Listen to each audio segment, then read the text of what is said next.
Hello, Scott Rosano with Gigbuilder.com. Today is episode 114. We're going to go over the employee records. You can create employees several different ways, just like you can with a venue. Click on resources, and your employee is right here. That's one way to do it. The other way is to go into resources and to take a look at all your employees. So let's go and look at that now. And again, we don't have any yet because, again, if you've been coming with us from the start, we are building your business from the bottom up. If you're here just for employee records, fantastic. You may have some here already. Click New for a new employee, and we'll go over some of the information that we have on this form. First section here, employee name and address, is what we're going to be going through here. Help will take you to this video. You're going to see this in a lot of places. So you do your salutation if you want to, your first name, last name, stage name. So let's just go over our name. Let's just put myself in, Scott Rosano. Stage name is DJ Scott. Yes, that's boring. Don't care if you know my address. We're in the middle of nowhere. Let's go to our state, Carolina, etc. Emergency contact, emergency phone, pretty simple stuff. Nothing spectacular at that point. Contact info, again, phone number, work phones. If they got a home or a landline, can they do text message? Text message to what phone number? It's your primary phone. That would be this one here, mobile. I'm not going to give you my phone number here, etc. So we work our way down, emails, etc. Facebook, Twitter, you get it. It's basic contact info. Scroll down, work information. This is where you can assign roles. Now, you may have a few roles assigned already if you went through our setup and you went into their defaults and options. But anywhere you see a plus or something like this, sometimes it's in a button, depends upon which theme you're using, you can add to this. So I can add another role for this, and this role here might be photo booth operator. And we'll click that, type that in, and there you go. And now I've got that added on top of that. So what is this? Your work information. Each DJ or each of your people working can have multiple roles. Each of those roles can pay differently. So if you send someone out to run their photo booth, this would be their primary role. We have additional ones, but we're going to say, okay, we'll switch this back to head DJ. So head DJ, what am I? I'm a contractor in this particular case. I don't have to put this information in. That's just for you to generate some tax documents at the end of the year. Same with exemptions and things like that. So the pay here is for your primary role. So as my head DJ, I am paying $500 per event. That's flat per event. So you can change your pay a lot of different ways, as you can see here.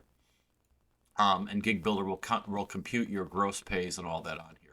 Job title, and then days available. What day of the week? And this is important, guys. Make sure you have this guy every single day that he or she is capable of working. I'll show you later how that works out when we go to finding employees building our events. So you fill that out, the work information, their primary responsibility. And if they've got other ones, like for example, I can sometimes go out and assistant DJ. And with that, I'm getting paid $250 per event. I'm going to get paid. So anyway, so you can have multiple roles on that, and when we go to select employees in an event, you'll see how this works out. If you're coming from an event and looking about that, this is where you can configure all this stuff out. And so once all this is done and saved, then you'll be able to select that in your event.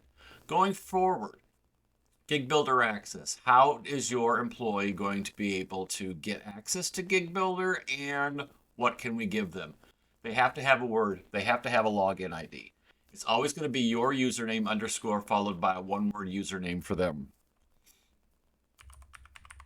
I'll be DJ Awesome. My password is going to be password. Pretty simple. My access level is an employee. I can be a limited administrator or a full administrator. What's the difference?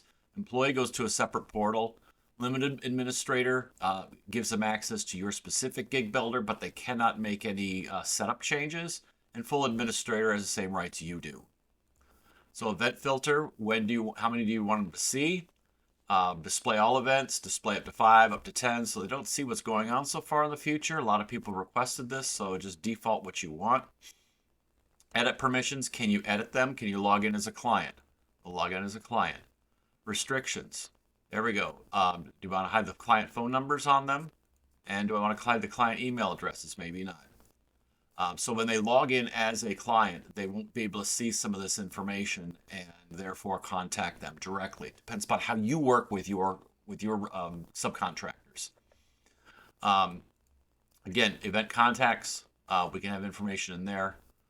Event workers, what they can see, what they cannot see, contact history notes, private event notes, etc.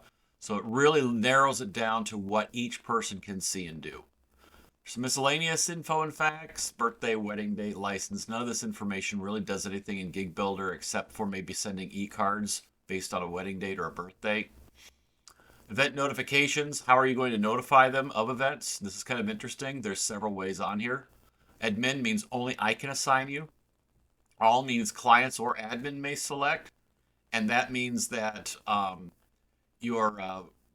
when somebody comes online and they check a date, they can have an option to check the DJ or whatever they want.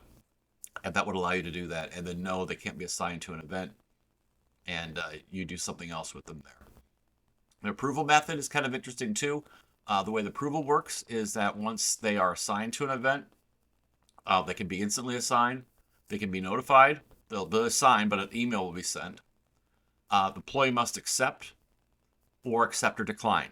So it depends upon, again, how you work with each one. If you've got people that are just working for you, you probably want employee must accept so that you know they got it. Accept or decline might be something where you send it out to people saying, hey, are you interested in this job? So there's lots of ways that we go through the approval, and that'll make more sense when we're on the event worksheet. So notification status, that's when the approval starts going through. When are they going to be notified that they've got that event? So you can set that. I usually set those at the pending or confirmed. How the notification is going to go about, email, SMS, we're good to go. Client email, allow the client to email your DJ or not. And time off, what happens when they get a time off? Do we remove them from availability or do we remove and block a slot? So there's two different ways of doing that. And what I mean by that is, say you can do 10 events in one particular Saturday. Is it important that this person is one of those 10? Is it their equipment? Is it them at all? Or does it not matter? So you look on that. The last two sections down here is for a V-card. This is kind of new. And these allow you to generate QR tokens and V-card tokens for that employee. And you will see these come in when we open this employee up. And so we've got that information there and some notes, photo image, which we'll be able to see later. And of course, every event you assign this employee to, they'll be shown here. So we'll click Save. We'll save this in the system, and that will bring up our first employee, as we can see on here now. And now I can click to open that employee. And now I've got a little bit more information. Now, for example, I have my QR codes showing. Now, if I edit, I can go ahead and upload an image, and I'm going to sign events yet. So that's what we have with employees. That's our basic stuff. I hope you enjoyed this, and we'll see you in the next video.